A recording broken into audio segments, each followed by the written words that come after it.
नमस्कार दोस्तों, मैं विदित सिंह स्वागत करता हूँ आप सभी लोग का मेरे चैनल पे टेक साइंस विद विदित एंड परी। आज हमारा टॉपिक है न्यूरालिंक। So let's start. ये न्यूरालिंक की कंपनी इलॉन मस्क के द्वारा बनाई गई थी। ये न्यूरालिंक के सीईओ थे। ये न्यूरालिंक है क्या, आगे बात करते हैं। लेकिन ये कैसे लाइफ चेंजिंग डिवाइस है हम इंसानों के लिए, ये भी देख सकते हैं। देखिए, ये न्यूरालिंक ब्रेन में आपके फिट होता है। इसको फिट होने के लिए जहां पे इसे लगाया जाता है उस एरिया का पहले आपका हेयर को क्लियर किया जाता है एंड हेयर क्लियर करने के बाद आपका स्किन दिखने लगता है और स्किन को फिर वहां पे कट मारा जाता है और स्किन को साइड कर दिया जाता है एंड साइड करने के बाद अब आपका व्हाइट जो दिखता है वो आपका है स्कल। स्कल को एक स्पेशल ड्रिल मशीन से छेद किया जाता है। छेद करने के बाद लास्ट लेयर आपका एक ट्रांसपेरेंट लेयर दिखती है जिसे हम बोलते हैं dura mater. And dura mater को भी उस नाइफ से काटा जाता है एंड काटने के बाद लास्ट में आपको आपका जेली सा ब्रेन दिखता है। इस ब्रेन को स्कल एंड आपके ये ड्यूरा मैटर प्रोटेक्ट इसे करते हैं। ये जेली सा ब्रेन इन्हीं के द्वारा प्रोटेक्ट किया जाता है। ओके, देखिए इसके ये जो न्यूरालिंक कंपनी है ना, इसको मैंने आपको बताया इसके सीईओ थे इलॉन मस्क। ये एक टेक विजनरी है एंड एआई में ये मास्टर्स है। इन्होंने कई सारी कंपनीज को फाउंड किया, जैसे स्पेस एक्स आपका होगा, आपका टेस्ला हो गया एंड एक्सेट्रा एक्सेट्रा। देखिए, जिस इंसान में इस डिवाइस को पहले लगाया गया था उसका नाम है नोलन आर्बॉग। पहले तो जब लगाया गया था तो पहले कई सारी इसकी न्यूज आर्टिकल्स भी छपी, लेकिन लोगों को पता नहीं था कि नोलन के सिर में इसे लगाया गया है या नहीं। लोगों को नहीं पता था। लेकिन Jan 30 को पता चला कि इसको तो सही में लगाया गया है। इसे एक न्यूज आर्टिकल ने पब्लिश किया था, मैं आपको यहाँ दिखा रहा हूँ। उसके बाद जब ये लगा नहीं था, इससे अगर हम थोड़ा सा पीछे जाए तो लोग बोलते थे कि इलॉन मस्क फिर से कोई पब्लिसिटी कर रहा होगा, एक स्टंट पब्लिसिटी। लेकिन इस बार वो रियल था। एक वीडियो में दिखाया जा रहा था कि नोलन आर्बॉग चेस खेल लेते अपने माइंड से। आपको एक इसमें ट्विस्ट आता है, वो अपने हैंड का भी यूज नहीं कर रहे थे, वो एकदम ब्रेन से अपने माइंड से खेल रहे थे एंड उनके माइंड से जो उनके पॉन्स एंड उनके जितने भी गोटियां थी वो मूव तक कर रही थी। नोलन अपने सिर से लेकर उसका पूरा बैक एरिया पैरालाइज था, मतलब नोलन खड़ा बड़ा नहीं हो सकता था, वो व्हीलचेयर पे ही रहता था। लेकिन जब लोगों ने इसे देखा तब लोगों को विश्वास हुआ कि नहीं, ये तो सही में। तब लोगों ने इसे सीरियस लेना शुरू किया। उसके बाद अगर मैं आपको एक एग्जांपल दूं, कुछ एग्जांपल्स मूवी के, अगर मैं आपको मूवी के भी कुछ एग्जांपल्स देता हूँ। पहले एक मूवी आई थी द मैट्रिक्स। इसमें भी सीन दिखाया गया था कि इसमें भी एक चिप को आपके माइंड में फिट किया गया था। ये उस टाइम लग रहा था कि लोगों को ये तो इम्पॉसिबल है, ये पॉसिबल ही नहीं है। आप न्यूरालिंक को कंपेयर कर सकते हो, जैसे आप अपने हाथ में अपनी स्मार्ट वॉच को पहनते हो ना, वैसे आप समझ लो कि न्यूरालिंक भी एक टाइप की स्मार्ट वॉच है, लेकिन वो आपके ब्रेन में फिट होती है हमेशा। अगर हम दूसरी मूवी पे चले तो दूसरी मूवी थी आपकी एक्समैन मूवी में आपको याद होगा प्रोफेसर एक्स बोल नहीं सकता था, लेकिन वो अपने माइंड से सोचिए वो बोल सकता था।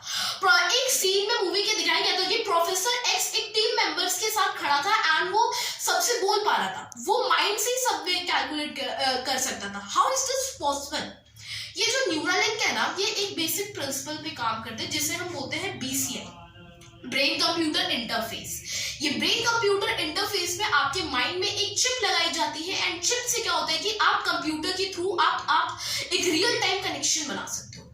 इसमें क्या किया जाता है कि आपको कुछ भी, फॉर एग्जांपल आई थिंक कि I want to move my cursor, तो कर्सर को मूव करवाने के लिए क्या किया जाता है कि आप बस खाली सोचो और आपका कर्सर खुद मूव हो जाएगा। इसमें क्या होता है कि चिप पहले आपको समझती है, आपके कमांड्स को समझती है, उन्हें बाइनरी कोड्स में कन्वर्ट करती है, मतलब 0-1। हाँ, कुछ लोगों को हो सकता है कुछ लोगों को नहीं पता हो कि कंप्यूटर बाइनरी कोड्स में ही मतलब कम्युनिकेट करते हैं 0-1 में एंड उसके बाद वो ब्लूटूथ के थ्रू पूरा उसे कर्सर को अप या डाउन करती है।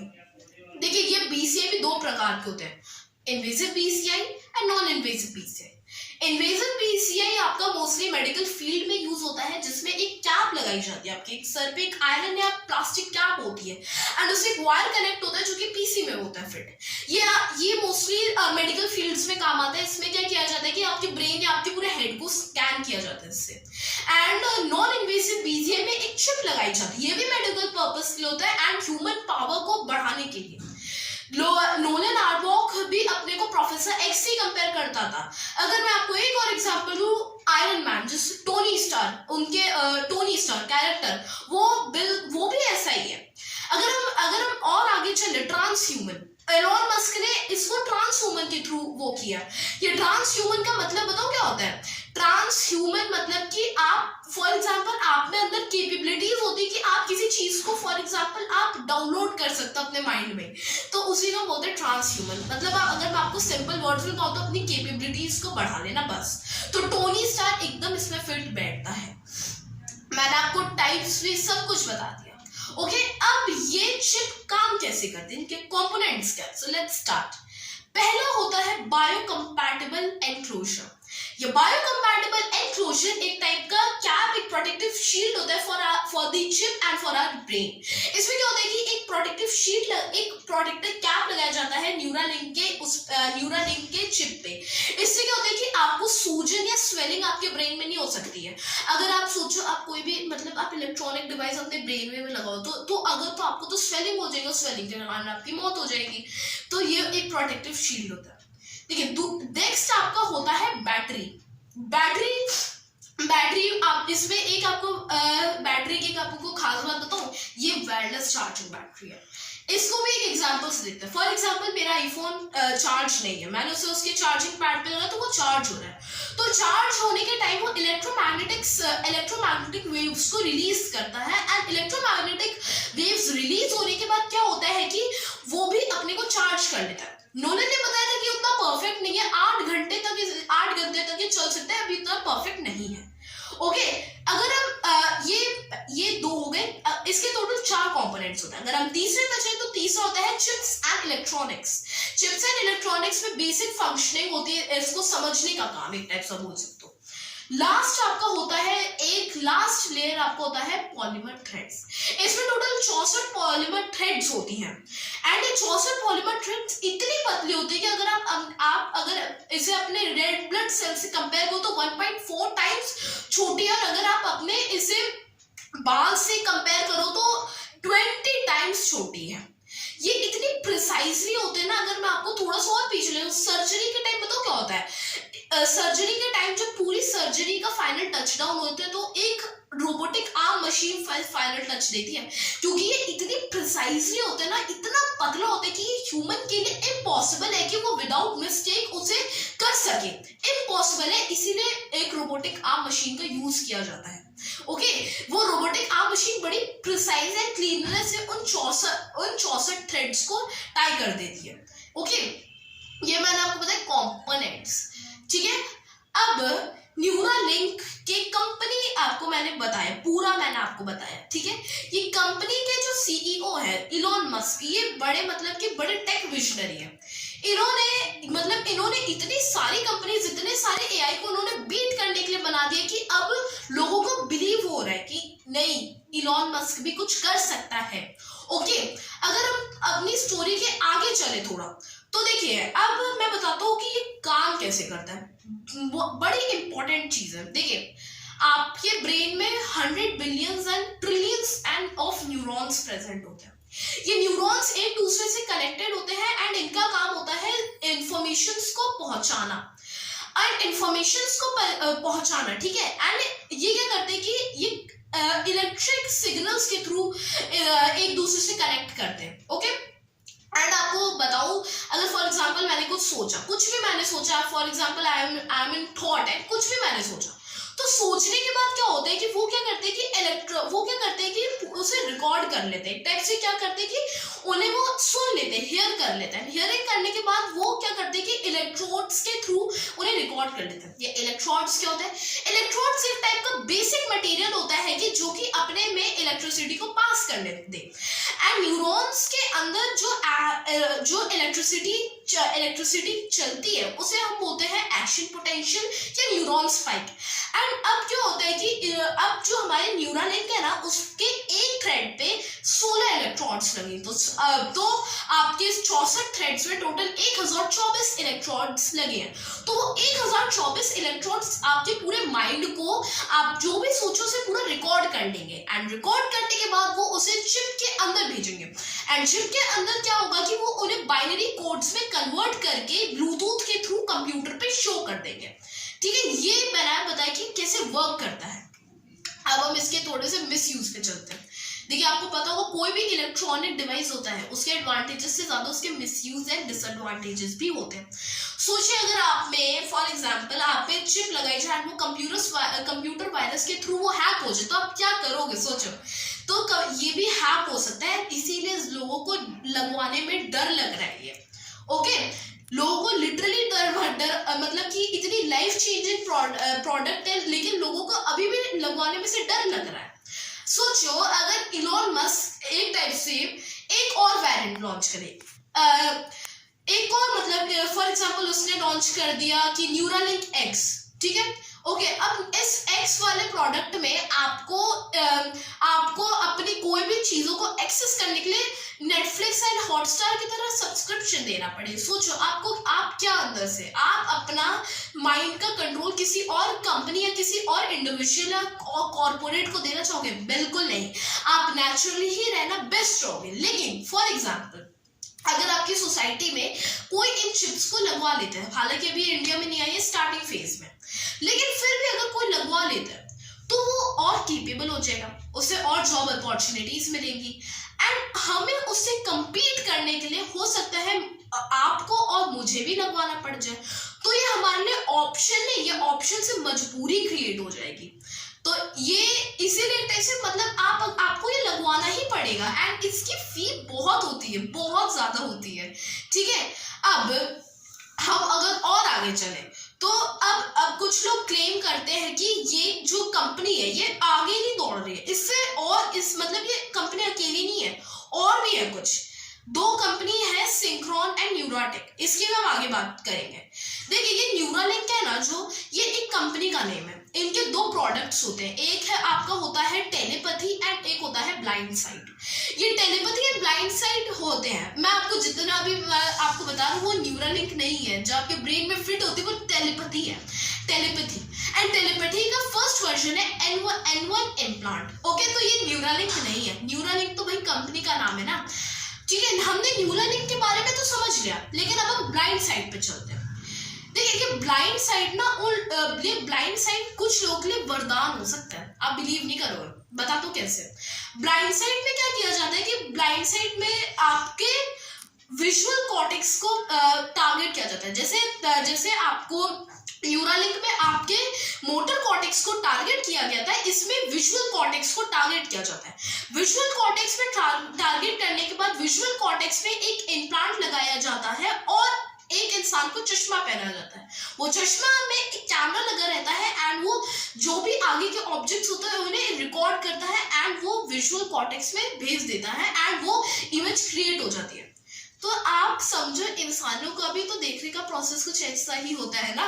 ओके, इसीलिए ये फिजिकली डिसेबल्ड लोगों के लिए एक टाइप से वरदान है। अगर हम आगे चले तो दो कंपनीज और इसमें आती है, सिंक्रोन एंड न्यूराटेक। सिंक्रोन के भी दो प्रोडक्ट है, स्टेंट रॉड। स्टेंट रॉड में एक आता है स्टेंट और एक आता है चेस्ट इम्प्लांट।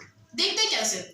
स्टेंट अभी आपका मोटर कॉर्टेक्स में ही फिट होता है। देखिए, ये कंपनीज अगर आ गए तो इन कंपनीज के क्यों नहीं लोग इन कंपनीज के भी कोई प्रोडक्ट क्यों नहीं लगा रहा, बता दो कैसे। इन कंपनीज के कुछ वीक पॉइंट्स हैं, एंड इलॉन मस्क की कंपनी न्यूरालिंक ने इनके वीक पॉइंट्स को अपना स्ट्रॉन्ग पॉइंट बना लिया। बता दो कैसे। इनके स्टेंट एंड चेस्ट इम्प्लांट मैंने आपको बताया था। स्टेंट को एक वेन में डाला जाता है जिसे बोलते हैं सुपीरियर सैजिटल साइनस नर्व। इस नर्व के अंदर इसे डाल दिया जाता है और एक इम्प्लांट किया जाता है आपके चेस्ट में। अब वो क्या करते हैं कि फॉर एग्जांपल वो चेस्ट के, अब वो इम्प्लांट क्या होता है कि जो आपका सुपीरियर सैजिटल साइनस नर्व में लगा रहता है वो उससे प्रॉपर इंटरैक्ट नहीं कर पाता है चेस्ट में, क्योंकि वो एक नर्व में लगा है, तो उसके लिए प्रॉब्लम होता है इंटरैक्ट करना उससे। तो कभी कभार मतलब बोलते हैं ना, कभी कभार क्या होता है कि वो नहीं वर्क कर पाता प्रॉपर्ली। ये जो दो कंपनीज है ना, ये अपने प्रोडक्ट्स बनाती है फॉर फिजिकली डिसेबल्ड पर्संस। दूसरी कंपनी पे अगर हम चले तो वो है न्यूराटेक। आपको पता है इन्होंने अपने वेन में ही लगाया था ये स्टेंट वाले। तो न्यूरालिंक ने क्या किया, अपना चिप डायरेक्टली उन्होंने मोटर कॉर्टेक्स में ही फिट कर दिया, इसीलिए गलती होने के चांसेस बिल्कुल कम। न्यूराटेक का भी एक प्रोडक्ट है यूटा अरे। ये यूटा अरे बहुत छोटा सा होता है, इसमें 100 रिजिड इलेक्ट्रोड्स की कीलें लगी रहती है। इतना रिजिड होता है कि आप इसके अगर अपने ब्रेन में डालोगे तो ये बहुत ही टफ होता है आपके लिए, बहुत ही टफ। उसमें स्वेलिंग के चांसेस तो बहुत ही बढ़ जाते हैं। ओके, तो उन्होंने क्या किया कि इतने पतले पतले पॉलीमर थ्रेड्स बनाए, तो उससे गलती होने के चांसेस बिल्कुल कम। न्यूराटेक में क्या होता है कि आपने उनका प्रोडक्ट लगा लिया, आपको एक टाइप से एक केबल भी लगानी पड़ती है। केबल लगाने के थ्रू आपको उसे कनेक्ट करना पड़ता है कंप्यूटर में, तो ये मेडिकल फील्ड तक ही सीमित रह जाता है। ठीक है, अगर हम थोड़ा और आगे चले, ये लाइफ चेंजिंग कैसे है लोगों के लिए, ये अब समझते हैं। देखिए, फॉर एग्जाम्पल आपको पता हो, मैंने आपको बताया कि आपकी इंफॉर्मेशन न्यूरॉन्स के थ्रू पूरे बॉडी में ट्रैवल करते हैं, थ्रू स्पाइनल कॉर्ड ऑल्सो। लेकिन कभी कभार ब्रेन एंड स्पाइनल कॉर्ड के थ्रू एक टाइप का, फॉर एग्जाम्पल कभी कभार आप में इंजरी या कोई डिजीज हो गई तो वो ब्रेकेज टूट जाता है, तो वो नहीं हो पाता है, तो वो इंफॉर्मेशन नहीं पहुंचा पाता है। तो और स्पाइनल कॉर्ड के तो नीचे आपका पैर ही होता है, तो पैर आपका नहीं वर्क कर पाएगा, वो आपका वो पैरालाइज हो जाएगा। एंड उसमें क्या किया जाता है कि 2 इम्प्लांट लगाए जाते हैं, एक तो मोटर कॉर्टेक्स में इम्प्लांट लगाया जाता है और दूसरा लगाया जाता है आपके स्पाइनल कॉर्ड में। एंड वो स्पाइनल कॉर्ड क्या करती है कि जो ब्रेकेज है उसे कनेक्ट कर देती है थ्रू ब्रिज। वो ब्रिज में जैसे ब्रिज जैसे टूट जाता है ना, वैसे उसे कनेक्ट कर देती है वापस से, एंड फिर से इंफॉर्मेशन ट्रैवल कर जाती है। जैसे इंसान सोचता है कि मुझे चलना है, तो इंफॉर्मेशन चलती है और जितने भी आपके इंफॉर्मेशन है वो स्पाइनल कॉर्ड के थ्रू पहुंच जाती है पैर में। तो इसी से आपका इंसान जो पैरालाइज था अब वो चल सकता है। तो ये फिजिकली डिसेबल्ड लोगों के लिए तो एक टाइप से वरदान आप कह सकते हो। इलॉन मस्क ने बोला था कि अगर आप एआई से नहीं कम्पीट कर सकते, उन्होंने इसकी एक टैगलाइन बोली थी, if you can beat them join them. Okay, देखिए, एक मैं आपको इसमें बहुत ही ऐसा फैक्ट बताऊंगा जो कि बहुत ही आपको सुनने में अजीब लगेगा। देखिए, न्यूरालिंक को सीईओ ने इसे एक मीटिंग में आईफोन के फर्स्ट वर्जन से कंपेयर किया था। इन्होंने बोला था कि वो न्यूरालिंक के अपकमिंग वर्जन्स में बनाएंगे। लेकिन आपको याद होगा कि आईफोन के जितने भी नए वर्जन्स आते हैं तो उसके बाद जितने भी पुराने उनके फोन होते हैं ना स्लो डाउन कर सकते हैं, तो हो सकता है वो नए भी स्लो डाउन कर दें। टैगलाइन दी थी मैंने आपको बताया, if you can't beat them join them. इसीलिए इलॉन मस्क चाहते हैं कि हम एआई को एक ना तो एक दिन हराएं। यही था मेरी आज की वाली वीडियो में। अगर आपको अच्छा लगा, लाइक करिएगा, शेयर करिएगा, सब्सक्राइब करिएगा। मैं आपसे मिलूंगा नेक्स्ट वीडियो में, तब तक के लिए नमस्कार, बाय बाय।